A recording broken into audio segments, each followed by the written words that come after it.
we're going to return back to an old favourite. It feels like it's been a little while. First of all, since I've been in a Lamborghini Huracan, trying to give it a little bit of a break on this channel, it feels like I've made the most content on this car of anything else on the channel. But more importantly, I'm going to return back to an old favourite of mine. Of course, a while back I did set that challenge, the 3-minute challenge it was, in the supercar category at a very specific race circuit. Now of course, as we are well aware, I've covered it many times now, the leaderboards have been reset, those times have all been wiped, and a lot of the fake times have also been taken off leaderboard, which is absolutely fantastic. It now gives us the opportunity to go back, rinse and repeat, challenge ourselves, and of course better ourselves. Now for this, guys, we're going to head over to that very specific circuit, one that I've touted for quite a while. It's been one of my favourite tracks on the game, the Sandy Bay circuit. 3 laps. It says it's clear, it is damp. It's 100% asphalt for the supercar hypercar category with a max RP of 900. Now, we can see some phenomenally quick times on the board set by hypercars. For me, the interest here lies at the supercar class. Of course, GR Picuvius, Asayunon and Creditor, they're all below the camera here, unfortunately. 2 minutes 39, 2 minutes 40 and 2 minutes 46. But then we look at El Shibrideur in the Lamborghini Huracan.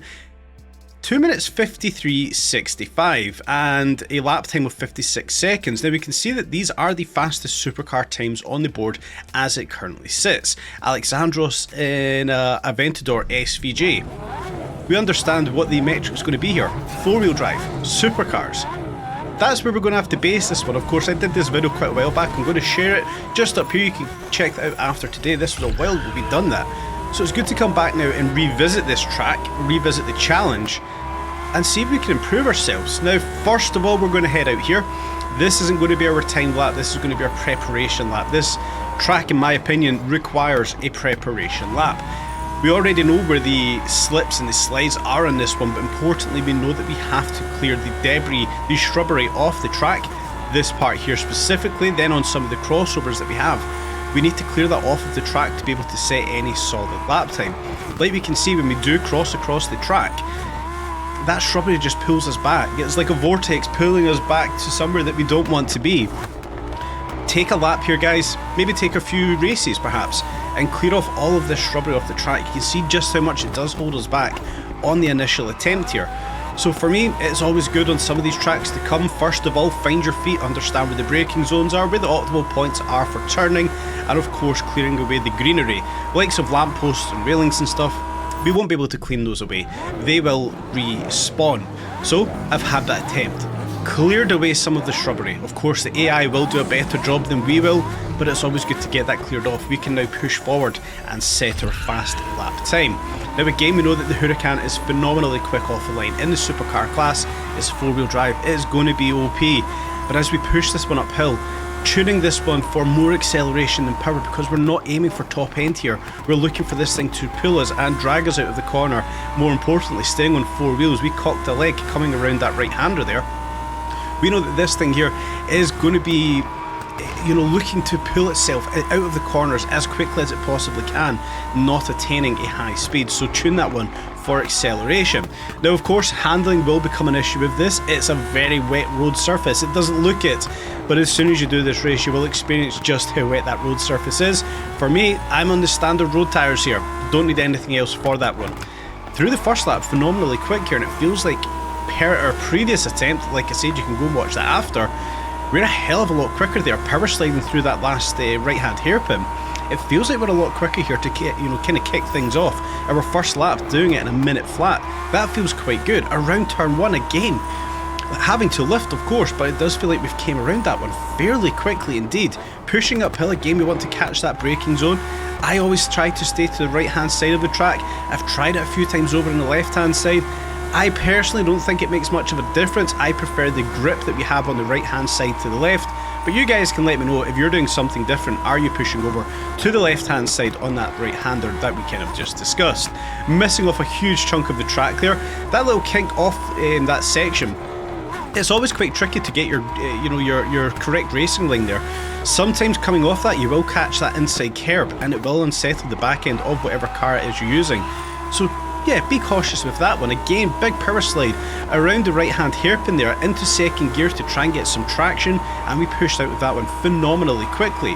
As we do cross the start finish line once again, around about a 57-second lap time. So we are getting quicker and quicker as we do go on here, and that's exactly the aim of the game. It's what we want to see. Catch our braking zone nicely into turn 1. We do overextend, and we do for once push over to the left side of the track. So we will see now if this does make any if it does make any difference at all. Lap 2 we did 57 seconds, so if we can keep this thing together, it's going to be a good comparison here to see whether or not pushing to the left side may indeed be quicker. Through that little chicane, like I was mentioning, you can lose traction catching that inside curb. So we're compromising and we're leaving time on the table here essentially. Couple of mistakes, not good if you're aiming for the top times in whatever race or whatever category. Big power slide one last time to get around that corner. We need to get to that finish line. We've got around about 9 seconds or so to get there to get a top time in the supercar. Can we do it or not? Push this thing all the way to the line. What kind of time can we achieve with our Huracan? Well, a 2 minute 55. We fall short by around about 2 seconds, maybe even 2.5 seconds from El Chibridor. That hurts, that does hurt a little bit. We can see very comparable lap times, 56.78 to my 56.86. So most likely that last lap time was our quickest time, but we're just 2 seconds shy. And we can actually see from the race that we did there where that lap time does sit. There is room for improvement, but at the point of recording, guys, it's 1:10 in the morning. I need to go to bed. I'm not going to try any harder tonight. But I will be back here, and I will be trying that one again, and I will be climbing higher on that leaderboard. I'm sure of it. You guys know I love that race. Tried and tested. It's a good challenge. Sub 3 minutes was the previous. Now it's 2 minutes 50. That's the target. Can you get a 2 minute 50 in the Lamborghini Huracan around the Sandy Bay circuit? Now, it does obviously raise an interesting question, you know, is this the best supercar? Is there better supercars in game? The main reason I actually came over here is I was testing out the Lotus Evora, and it wasn't until I was going around the track I was like, do you know what? I've not tried the Huracan here for a while. And then I remembered the leaderboards, they've been reset. We've got a whole new challenge in front of us here. So it's kind of, you know, regenerating what we've got in the game. It's making some of the previous races and challenges exciting again, and making them harder from that previous sub 3 minute time. We're now aiming towards 2 minutes and 50 seconds. We've got a lot of time we've got to try and make up on that race specifically. For me, these are the kind of challenges I want to try and find in game. If you guys have got challenges in game, let me know in the comment section down below. I want to try and put your challenges to the test, put them on YouTube, and get other people trying out the challenges that you want to set in game. Guys, I do hope you have enjoyed today's video. As always, smash up the like button, subscribe, tap on the bell, enable all the notifications, all the usual good stuff, guys. We want to continue to get the channel growing as much as possible. And of course, stay tuned for more updates on Test Drive Unlimited Solar Crown.